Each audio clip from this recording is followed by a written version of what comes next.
Okay, we are live on the Facebook and I started recording on the computer. So welcome to the 35th session of Bhagavad Gita with technology interludes for ages 8 and up.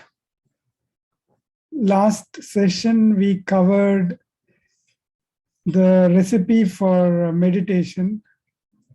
So Lord Krishna advises how to meditate, which is actually the basis for a lot of meditation camps and spirituality groups, right? Like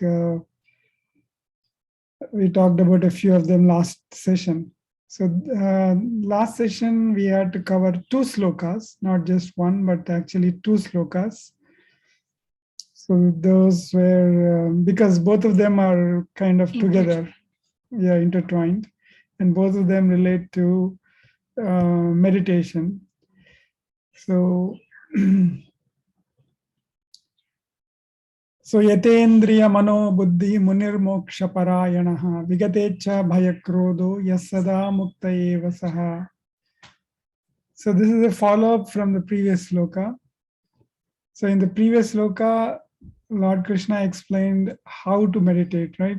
Shutting out all external sense objects, keeping the eyes and vision concentrated between the 2 eyebrows, suspending or equalizing the inward and outward breaths within the nostrils. So that is the way you meditate. And in the next sloka, Lord Krishna says that if you do that, governing sense, mind, and intellect, intent on liberation, free from desire, fear, and anger, the sage is forever free. So meditation is a path to nirvana, moksha, liberation. So in today's class, we are going to cover the last sloka of the chapter 5. It is the 29th sloka. Is it the last sloka we are covering, or? It is the last sloka in the chapter also, and it is the last sloka we are covering in this chapter. Yeah. So it is literally the last sloka in the chapter, in the book as well, in the Bhagavad Gita itself. So let us first read it in Sanskrit. Bhoktaram yajna-tapasam sarvaloka maheshwaram suhridam sarvabhutanam jnatva mam shanti mruchati. Again in English.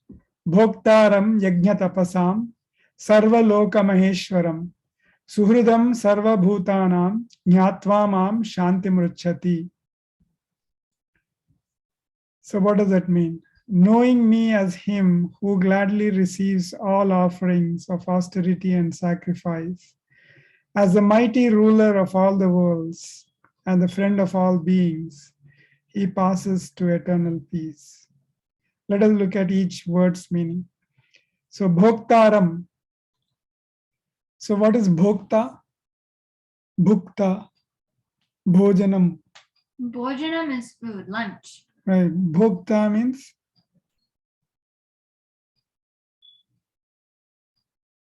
somebody who is eating or somebody who eats, right? So somebody who receives is a beneficiary. So bhoktaram means beneficiary, one who receives, for whom it is intended, kind of. Yajna, a sacrifice. Like you have a fire and then you sacrifice food and other things into it, right? So that is the yajna. Tapasam. Tapasya means penance and austerity. Penance is a slightly difficult thing, but austerity also counts as tapasam, tapas. Sarva loka, sarva Every means world. all, loka means world, right? All planets and the demigods and everyone. Maheshwaram. Maha is great. Ishwaram is God. So the Supreme Lord. Suhridam means benefactor. Sarva means all. We know all that already. Bhutanam. The earth, the rain. No, Bhuta means the animals, the creatures, all the living entities. So Bhutanam is a Vibhakti Pratyaya. Bhutanam means of all the living being entities. Jnatva. Jnana is knowledge. Right. Jnatva means knowing. Mam means me. Aham, me, mam. Shantim. Peace. Yeah, peace or relief, basically. In this context, it means relief from the material problems. Richati. Gachati means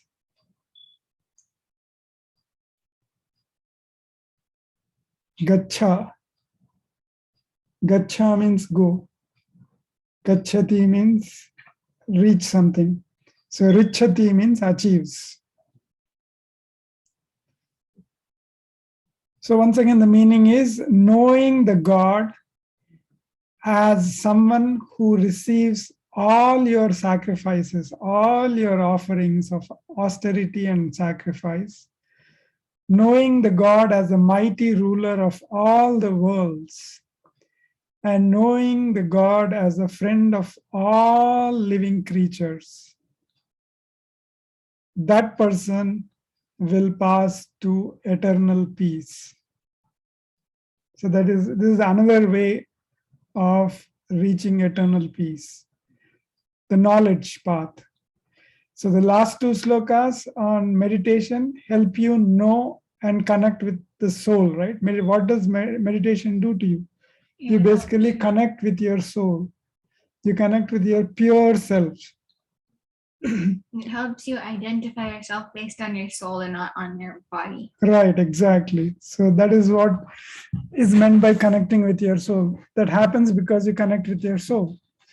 So that was the last two slokas. And this sloka gives another path. And this path of liberation is the knowledge of God. So previous one was knowledge of the soul. Previous two slokas were knowledge of the soul. And this sloka is the knowledge of God. But you already know this, right? You know that any sacrifices you make go to the God, and God is a mighty ruler of all the worlds. And you know that you should do it in devotion for God. Yeah, and then you already know that he is a friend of all beings. Every human being who believes in God knows all these things, right? So why doesn't everyone pass to the eternal peace? Because they don't put it into action. Right. So just knowing is not enough. I mean, knowing in the sense like if you just read these sentences superficially, that's not going to help. So knowing here does not mean knowing superficially or reading this sentence and generally, oh, okay, that's what it means. That is not knowing. We must completely digest and practice the knowledge through our lives. Only then can you say that you know. It's the same thing with research, right? You all know machine learning, right? Can you write a research paper? No. Why can't you write? Because we don't know how to summarize it and implement it onto paper. Yeah, you do not know the subject enough to come up with new ideas. When you write a paper, you're supposed to come up with new ideas. Right. You need to come up with new ideas. You are actually pushing the boundaries of the subject. Huh. So that is what is research. So research is true knowledge. When you are able to do research, only then you can say that you have the knowledge of some subject. So you basically have to go really very deep to know something, truly know something. So we must spend a whole lot of time understanding, analyzing, questioning, complementing, and in many ways you should try to know something. Only then you can say that you know something, right? Just by reading a book and listening like a story is not going to, it matters, but it does not matter as much as it will take you to eternal peace. So to reach eternal peace, to reach nirvana, we need to live in that knowledge. We need to imbibe that knowledge. In every way that we live, that knowledge must be evident. So that is what Gautama Buddha did, right? In every way he did, in every way he lived his life, he demonstrated the knowledge. He demonstrated the knowledge of the soul. He demonstrated the knowledge of God. So let us look at the first piece of information that we need to know. We need to know God as the benefactor or the beneficiary of all offerings of austerity and sacrifice. But aren't benefactors and beneficiaries the opposite? Yeah, that's right. Benefactor and I meant beneficiary. That's why I corrected myself. Beneficiary. You can actually look, right?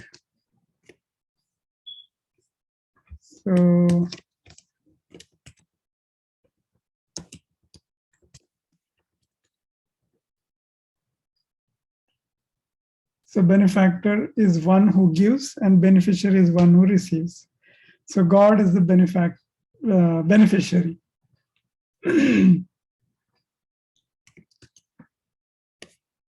So knowing him as the receiver of all offerings of austerity and sacrifice.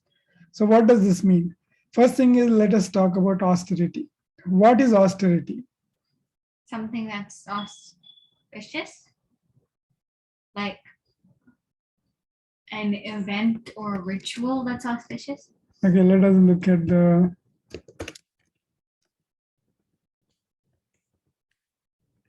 meaning online. So it says severity of manner or attitude, extreme plainness and simplicity of style or appearance, conditions characterized by severity, sternness, or asceticism.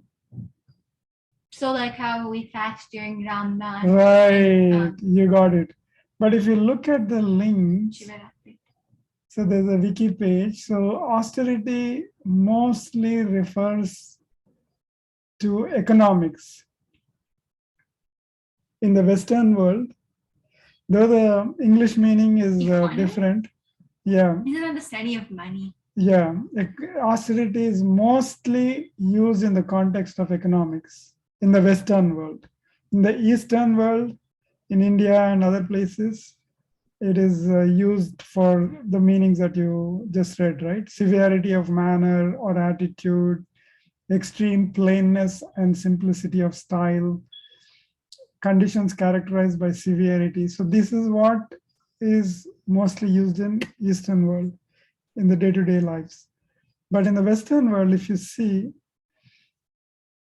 Paul Krugman, the austerity delusion, economics, examples of austerity policies and advantages, economics, governmental policies. That's a dictionary. These are all dictionaries.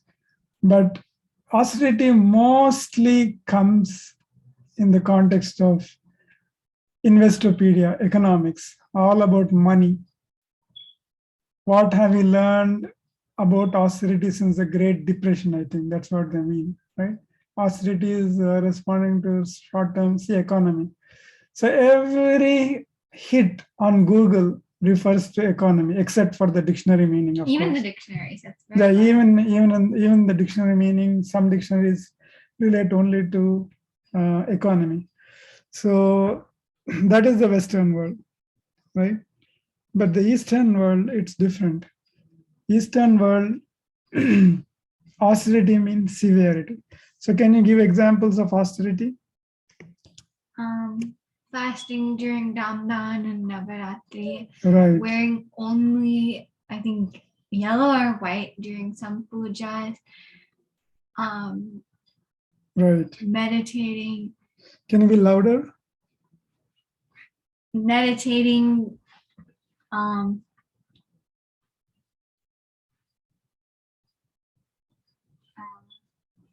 So meditating, okay, and what During else? the Santoshi Mata Puja, never crying and always being happy.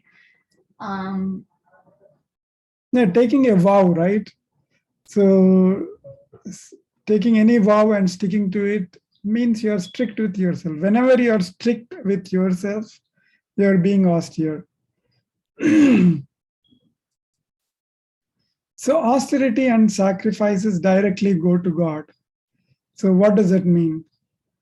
So that means that that is one way to communicate with God. How do you communicate with God? By doing austerities and sacrifices and yajnas and taking vows. Exactly. So that is why in India, many people practice these sacrifices and austerity, and they practice them often. For every Ekadasi, for instance, 11th day of the lunar month, many people fast. They don't eat anything. And similarly, for many festivals, people fast. See, for Navaratri, during the Dasara celebrations, Prime Minister Modi is the Prime Minister of India, he fasts for 9 days. He just survives on water. He came to US during that time, and he did not eat anything for all 9 days, just lemon water, lemon juice and water. That's it. Don't you die after 9 No. days or a few days? No. Really? Yeah. Our body can tolerate a lot, actually. It is your mind which does not tolerate, your psychology which does not allow your body to tolerate. So, austerity is that. Austerity is being strict with yourself, because that is one way to communicate with the God, right? See, communicating with God is so difficult, right? It's almost impossible. Right? You cannot talk to God whenever you like, right? But the way you communicate to God is through austerity and sacrifices. So that is why when somebody is in trouble also, they make a vow to the God about austerity. They might say that, God, if you make sure that my my children are toppers in the class, they top the state, they get a gold medal in the math Olympiad, I will fast for you for 1 week, something like that. And some people say, uh, uh, if my child, if my daughter gets married, for instance, into a very good home with a very good husband, if my daughter gets a very good husband and goes into a good home, I will do something else. I will do the vrata, Kedarishwar vrata. Remember Kedarishwar vrata? So something like that, that vrata. And so whenever somebody is in difficulty, like something difficult, somebody is passing through a difficult situation, so they might say, I will give up my hair to the God. In India, many people do that. They say that, suppose some women also do that. Like if they are in difficult situations, like husband is in suffering from a disease or something serious condition, they pray to Lord Venkateshwara and say that, if my husband is cured, I will come to your temple walking on foot, not wearing any slippers. I will come walking I will take all the stairs and give my hair. And some people in general practice austerity in many ways. Like I read about a soldier from Kerala long back, many years back. I think I told this before also, but he used to walk to the temple. If at all he used to go to temple, he would walk.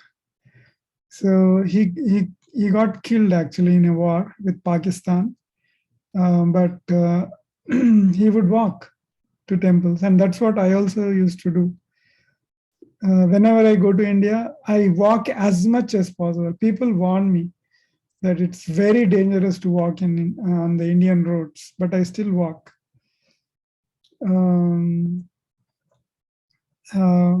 One day I walked 10 kilometers.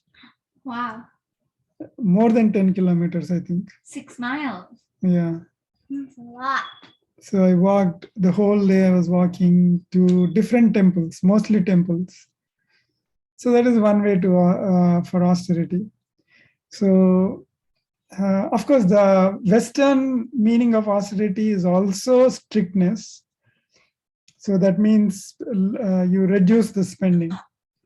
The government reduces spending. The government increases taxes. So that also counts as austerity, but not as much as individual austerity. Like you take a decision by yourself. So so fasting, showering in cold water. See, nothing is going to happen if you fast. Like you were worried that if somebody doesn't eat for 9 days, he's going to how is he going to live? But Prime Minister Modi is an example. He fasted for 9 days. He came to US and he didn't eat anything. He survived on lemon water. And for Shivaratri, many people do not stay up all night and do not eat anything. Some people do not even swallow the spit. That's like, awesome. Yeah. So that is one austerity measure: fasting and being strict with yourself, not sleeping the whole night. So those are all austere measures. And showering in cold water. This also is not going to harm you. Just 5-10 minutes, you just have to take the cold and that's it. Even, I don't know about today, but during my dad's time, a lot of people used to bathe in cold water, even in winter. In fact, Sangeetam, right? You learn Sangeetam, right? Yeah. In India, Do people go to the lake and sing there? Right, shivering. The teacher and the students go to the lake and they learn Sangeetam shivering early in the morning. So that is another kind of austerity. So showering in cold water is not going to harm us. Is it like how in dance class they always put the preparing for Iron Gatrum classes in the early morning? Yeah. The more closer to Iron Gatrum, the more earlier. Yeah. To like test whether you really are devoted to it. Exactly. Yeah, that is one kind of austerity. And sleeping and waking on time. Right? You decide to sleep the same time every day and early, right? And get up early also, right? That is another kind of austerity. Like my grandfather used to believe that if you wake up after the sun wakes up, it is an insult to the sun god. So we used to sleep early and we used to get up early. And walking, like I mentioned, many people walk. And it could be biking also. If the distance is long, then you just bike. Like my friend's father, he used to bike kilometers and kilometers, 10 kilometers, 20 kilometers in India on bicycle. I mean, imagine a 65, 60, whatever year-old person biking such great distances. So he would bike and not take a car or auto or any other means of transport. So all these are austerity measures, right? So being strict with yourself is one way to communicate with God, and it helps you also. It improves your willpower, it improves your focus, and it improves your detachment. You'll get detached to the body, right? If you don't care for pain, that means you're not caring for the body that much. right? So one thing that they teach in these meditation camps is to tolerate pain. And that's what Buddha also did, right? Buddha, for how many days I don't remember, but 2 weeks or 3 weeks, he was in the same pose without getting up. Yeah, he did not fall. He did not. He lived, right? He did not eat anything. He did not drink anything. He stayed in one pose for that long. Nothing happened to him, right? So that is an example of austerity. And when you communicate with God like this, you get some special abilities. Like Gautama Buddha went back to all his lives, right? The Jataka tales. Yeah, the Jataka tales. He traveled in time and saw how how his Atma or how his soul evolved with time over the years, right?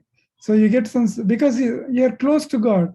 Through austerity, you become closer to God. So that is why many people see in eating simple. I mean, this is a non-vegetarian, vegetarian. Many people think that if they don't eat non-vegetarian, they are good. That's it.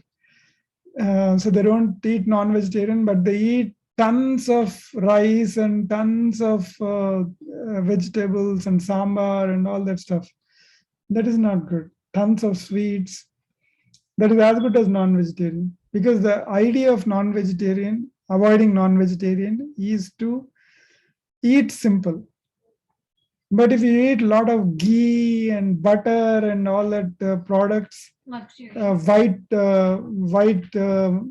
food like rice, white rice, salt, white sugar, all the white flour, what is it called? All-purpose flour.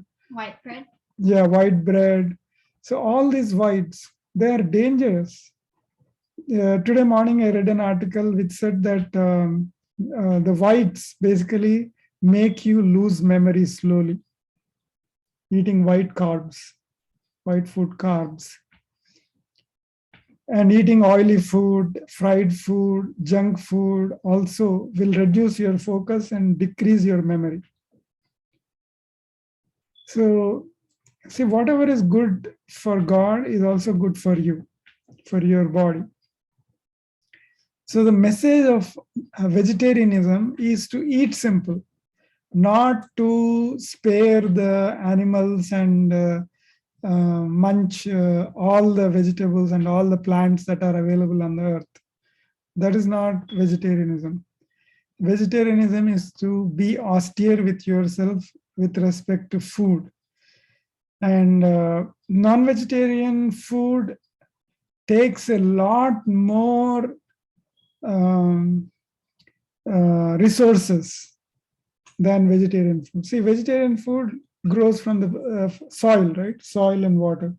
But non-vegetarian food grows from animals. It grows from, it's a second level of food, right?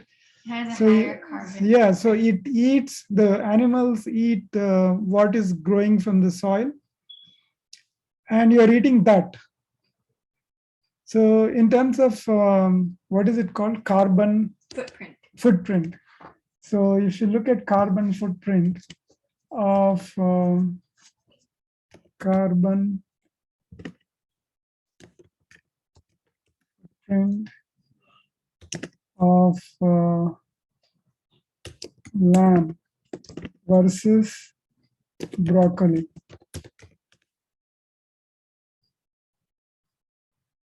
Need an excuse to avoid broccoli. See, food's carbon footprint.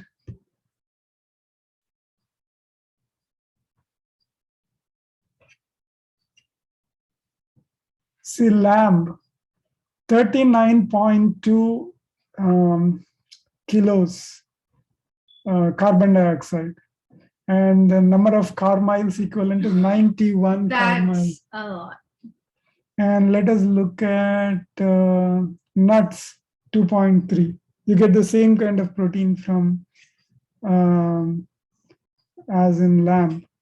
See, nuts is 2.3. 59.2. Yeah.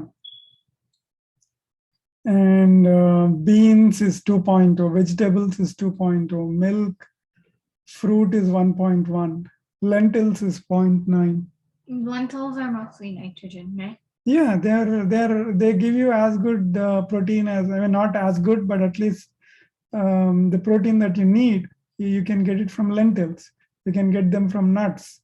You can get them from tofu. The carbon footprint is so less for these things, right? So that is the message of vegetarianism. It does not mean that you don't eat lamb, but instead eat 20 times the nuts or 20 times the beans. Then you are burning the same carbon. You are burning the same carbon footprint, right? So, so that is the message of vegetarianism. So reducing your carbon footprint.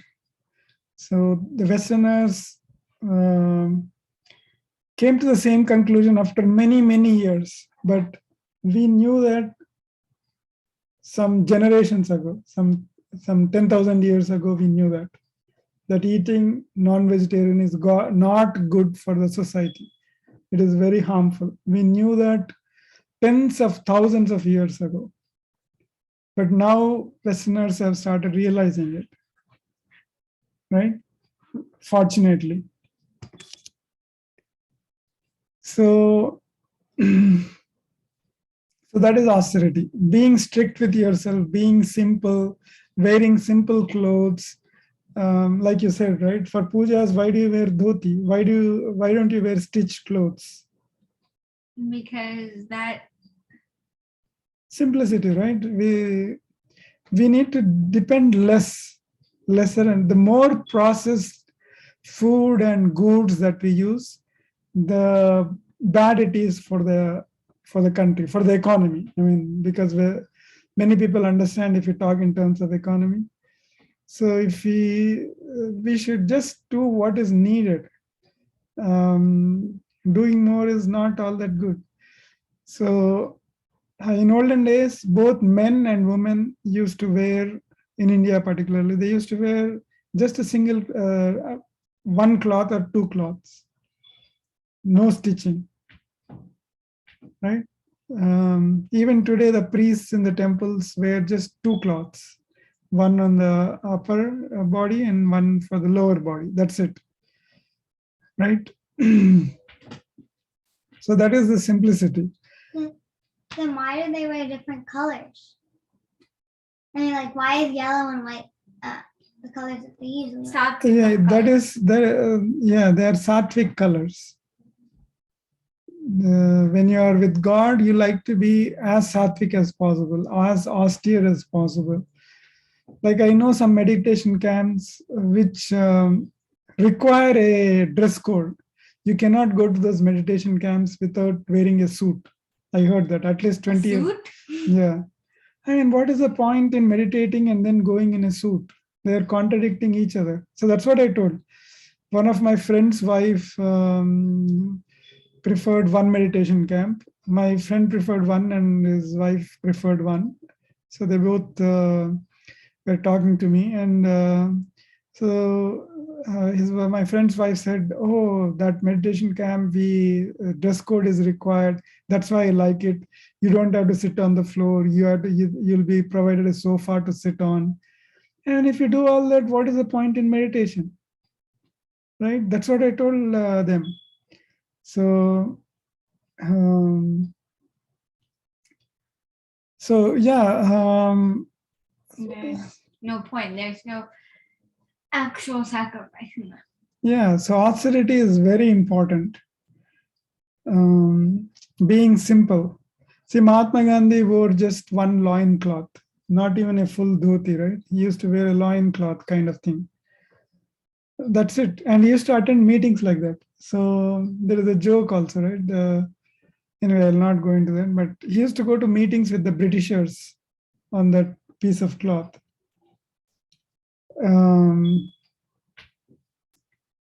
So So, okay, next is sacrifice. So, what is sacrifice? What does sacrifice mean to you? Giving something up Yeah. So, like what? for a purpose. Like, I mean, it could be an austerity too, like giving up wearing other clothes or giving up sitting on chair or giving up. So, is that really sacrifice? What are you sacrificing there? Your comfort. Okay. Now, that's a good example then. And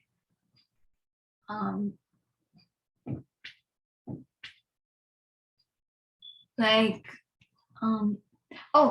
Nachiketa's father was sacrificing all his things for a yajna.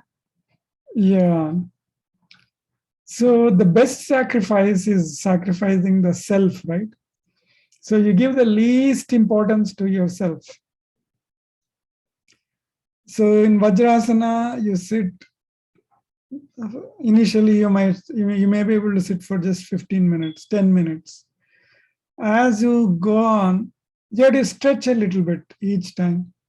You have to give up yourself. You have to give up your comfort zone. So that is what is giving up, sacrificing yourself, giving up your comfort zone, giving up your ego, giving up your obsession with yourself, all the time thinking about yourself. So all those are sacrificing the self. Give the least importance to the self and most importance to others. That is the meaning of namaste, right? Na mama, na It's all aham. about, it's not about me nor myself. It's Right. all about you. Right. So that is what our culture teaches us. But unfortunately, people still say namaste. But they some of them even know the meaning, but they don't practice it. They say namaste, and then the next sentence, 2 or 3 sentences later, they say, "How dare you say such things to me?" If they get into argument. So what does it mean? Yeah, it is about them too. Yeah. So the thing is, many people know things at a very superficial level, and so that is what is meant by knowing. Knowing means you should live in that knowledge. You should breathe that knowledge. Every act that you do should reflect your knowledge. Only then you can say that you know something. Until then, that knowledge is just Western knowledge, textbook knowledge. In Western culture, knowledge is just knowing the information in the textbooks, reading some books, talking to some people, listening to podcasts and things like that. Right? But knowing actually means, like in this sloka, knowing actually means should live by that knowledge. Until then, it is not knowledge. It is not knowledge. So, so yeah, the best sacrifice is to sacrifice the self at every point. Practice. So, physical exercise, for instance, yoga, the other thing. So, yoga, what do you do in yoga? Physical exercise, of course, it's rapid, but in yoga, what do? You slowly increase your tolerance. You should not do anything which will make you suffer a lot. You should slowly increase the rigor of your poses, stretches, right? So even with physical exercise, the same thing. Slowly increase your rigor. So, for instance, jogging. So you jog for 5 minutes, you feel tired, you start gasping for air, and you start becoming thirsty, and all those things happen to you. So, so do that one day. The next day, do it for 6 minutes. So that's how you increase, and then improve your stamina. And that's how you sacrifice yourself. You will become less attached to the body. And it is good for your health also. Right? Even the Westerners say that jogging is good for your health. Any cardio exercise is good for your health. So,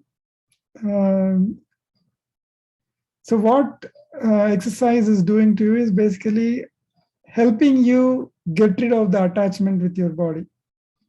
So you don't feel as much in possession of the body. But it wouldn't be as effective as meditation, because even if you do increase by 1 minute every day, you're increasing your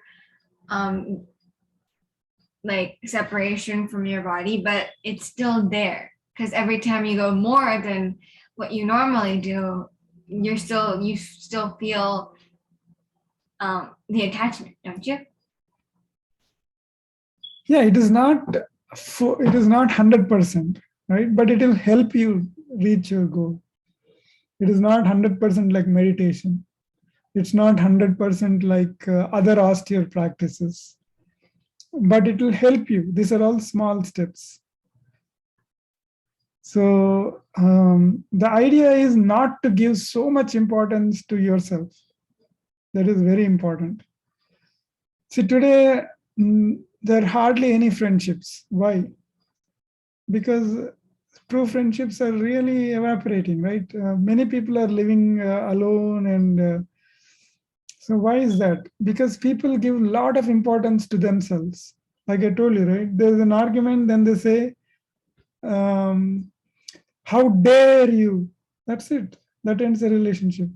In fact, I know one instance when one guy pulled up a pistol, a gun, and shot the other guy in an argument. His guest. Right? So why did that happen? It is because people give a lot of importance to themselves. So sacrificing yourself is another way to communicating with God. Sacrificing self means not giving up life, right? Sacrificing the self means giving the least importance to yourself, practicing the meaning of namaste. Not nor me, nor myself. Yeah. So practicing the meaning of namaste is the best sacrifice. So if, for instance, you take the example of Sri Rama, right? Lord Rama.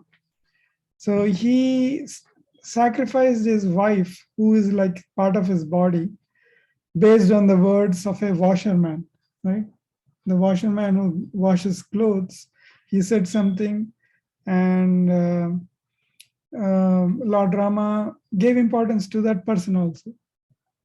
So That's why he was a good ruler. He listened to his subjects. Right. So giving importance to others is very important. So least importance to yourself and most importance to others. And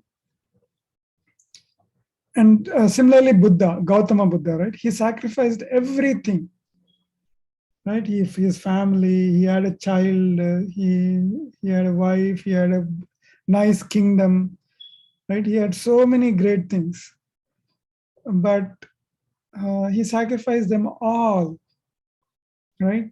So he sacrificed for others, not for himself, right? So that is another example. Giving importance to others and least importance to yourself.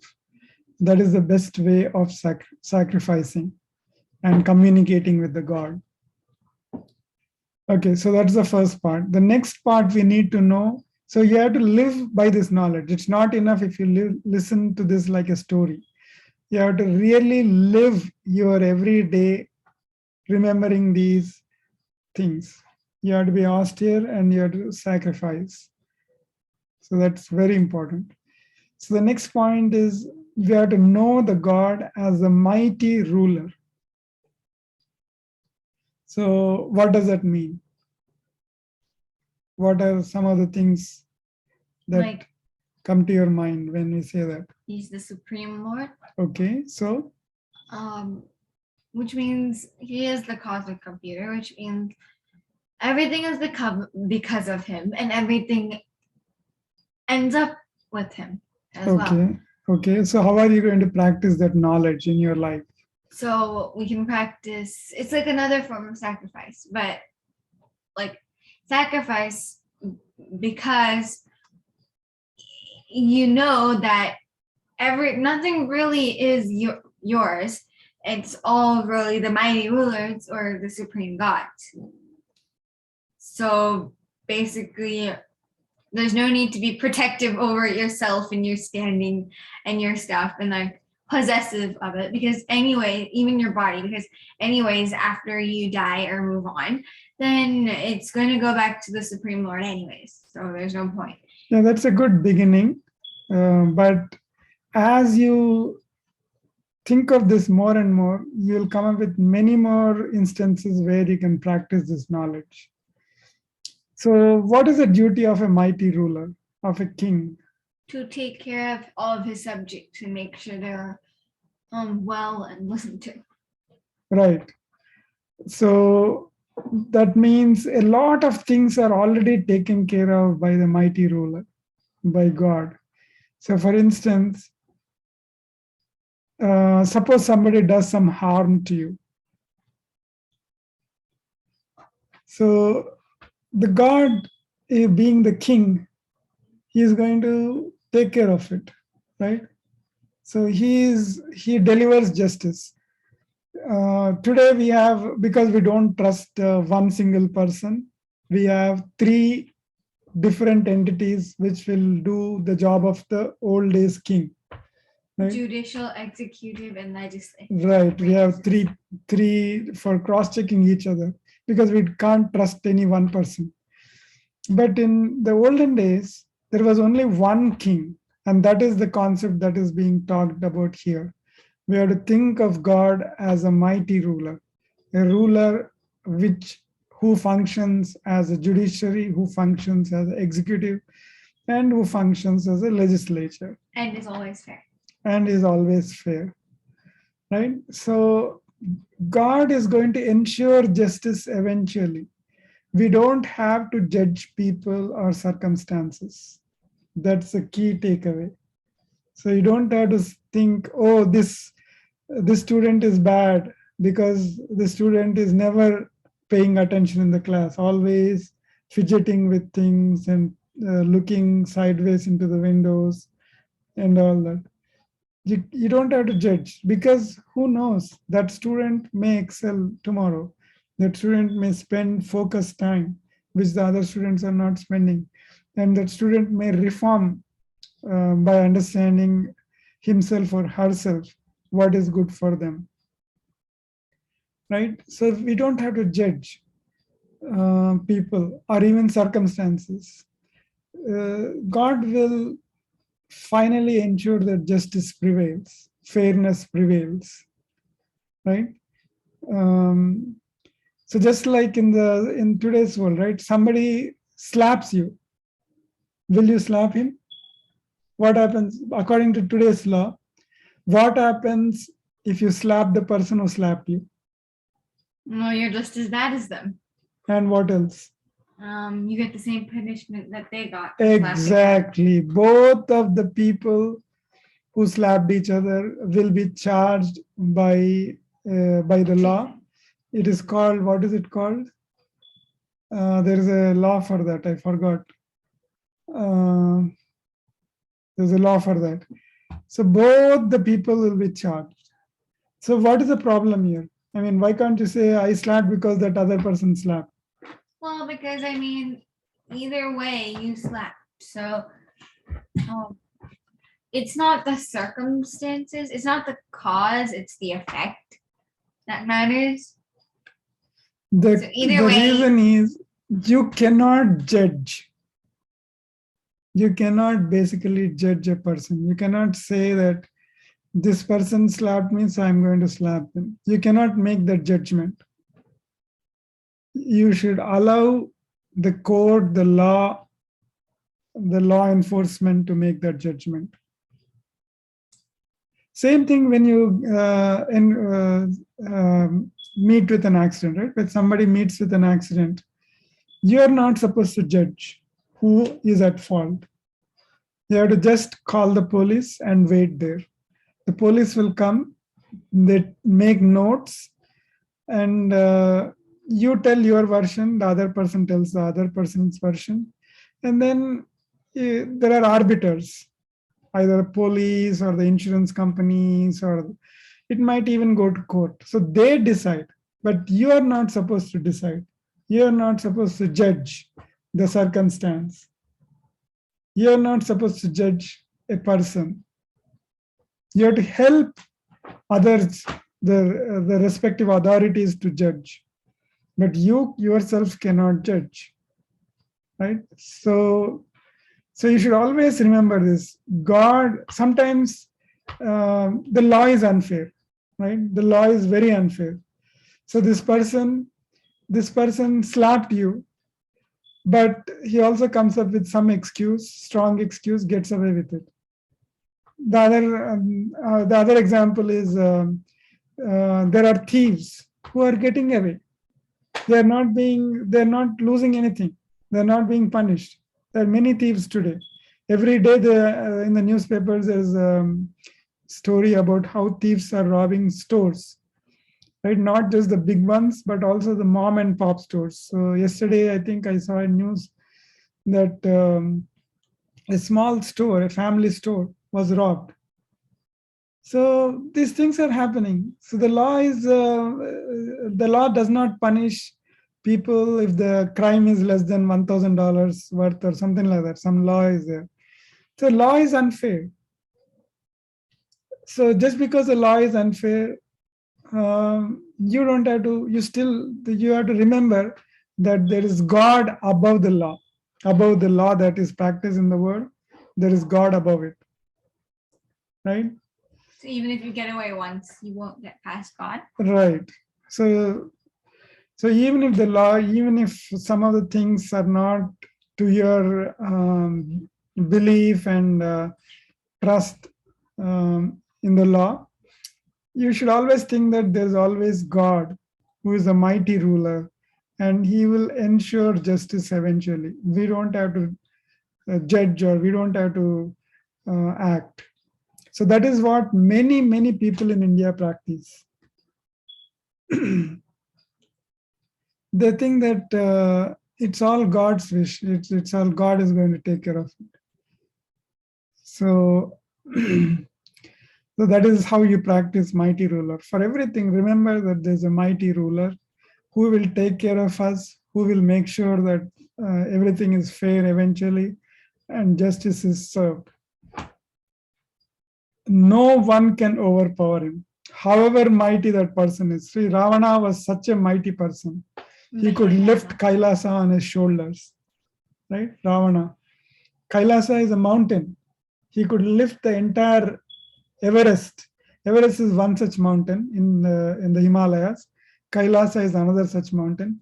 He lifted the entire Kailasa on his shoulders. He was so mighty. But still, God, he could not overpower God, right?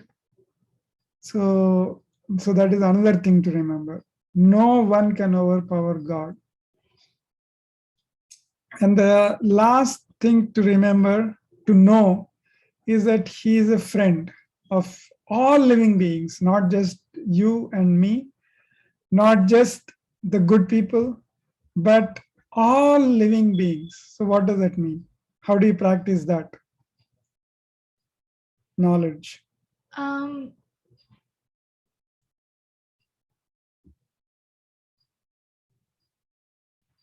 Well,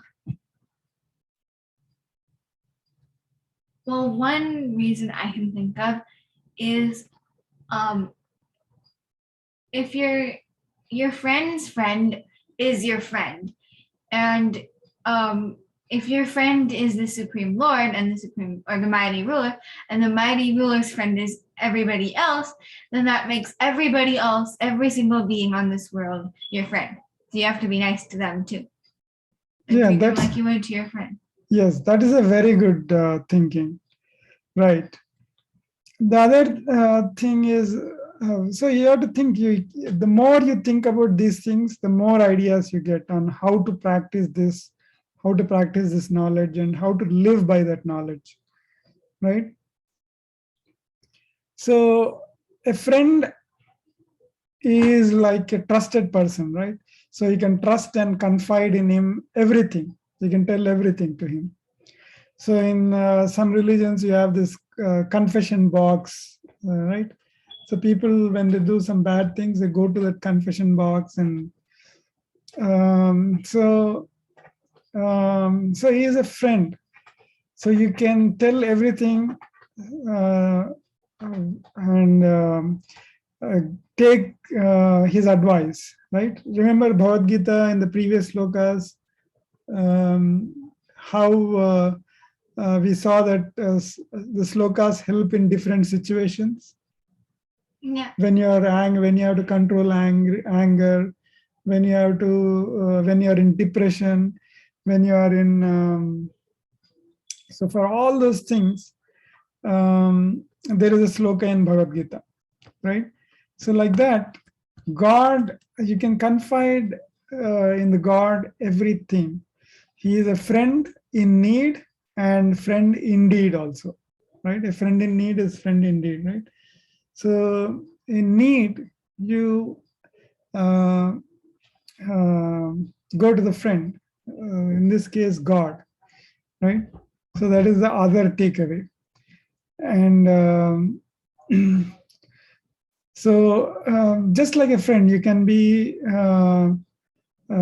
just like you behave with a friend, right? You always think that he is with you. So what is a friend? Friend does not, just because you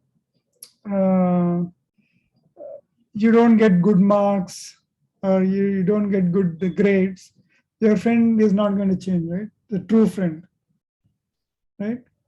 So the same thing with God. God will always be there. And the other thing to remember is that God is there with bad people also. He's a friend of bad people also, right? So what does that mean? How can he be a friend of bad people also? Because this sloka says that even all the living beings, including bad people. Even bad people are good inside. Yeah, nobody is completely bad. That is one takeaway. That is one conclusion that you can draw. And the other conclusion is that a friend, if you do bad, will correct you also, right? Don't you think so? A good friend will correct you. When you're driving, when you're making a mistake when you're driving, and if your friend is sitting in the passenger seat, he's going to correct you. He's going to say, hey, you're going too slow, or he'll say, you're not stopping on red, or you're going too fast. So he'll try to correct you. So same thing with God, who is a friend of bad people. He keeps on, he becomes a conscience of the bad people and he tries to correct them. And if it doesn't listen, then as a ruler, he does what must be done, right? So those are the things. So you should always, so what are the takeaways? You should always communicate with God through austerity and sacrifices. And of course, sacrificing some, like if you go to Nepal, I think I told you, right? One of the previous classes I told you about Mankamana temple. Did I tell you? The one where they sacrifice. Yeah, they animals? sacrifice animals. That is not really sacrifice. It's not their life. It's Yeah, not it life. is. You're not sacrificing anything that belongs to you so strongly. So that's not real sacrifice.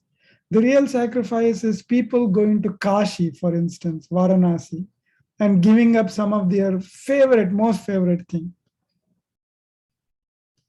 Like some people go and give up sweets. If they love sweets like anything, they go to Kashi and give up sweets. That is sacrifice. That is what God likes. Not you just steal your neighbor's lamb and sacrifice it in Mankamana temple. No, that is not good. Right? So, like in one movie, I remember they steal the neighbor's cock, the hen. What do you call it? Cock and hen, right? Male hen? Yeah, rooster. They steal the rooster and then sacrifice to God. That is hardly sacrifice. You did a bad thing. You did two bad things. You took somebody's life and then you stole something from someone else. So that's really bad. Sacrifice means giving up something that is very favorite to you, that you love a lot, right? So sacrificing sweets at Kashi or Varanasi is a good example. That's a good sacrifice which the God loves. What about sacrificing a person like your mom? Because you love your mom. No, that's not true sacrifice, right? Because you have it depends.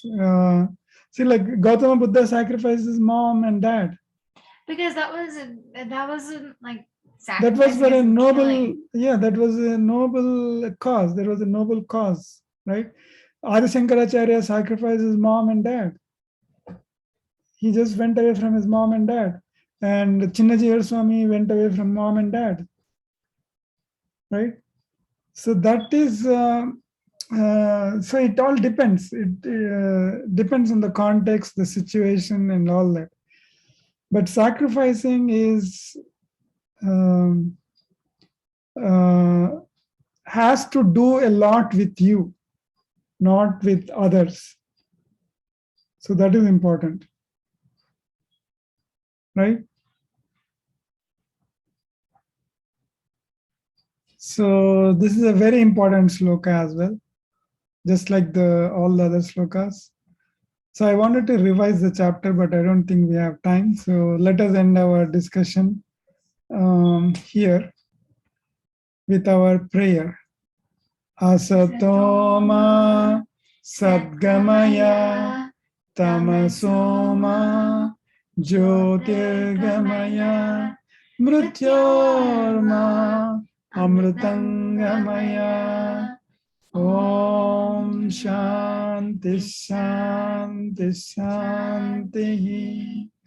Sarve Jana Sukhino Bhavantu. Samasta Sanmangalani Santu. Shubham Bhavatu. See you next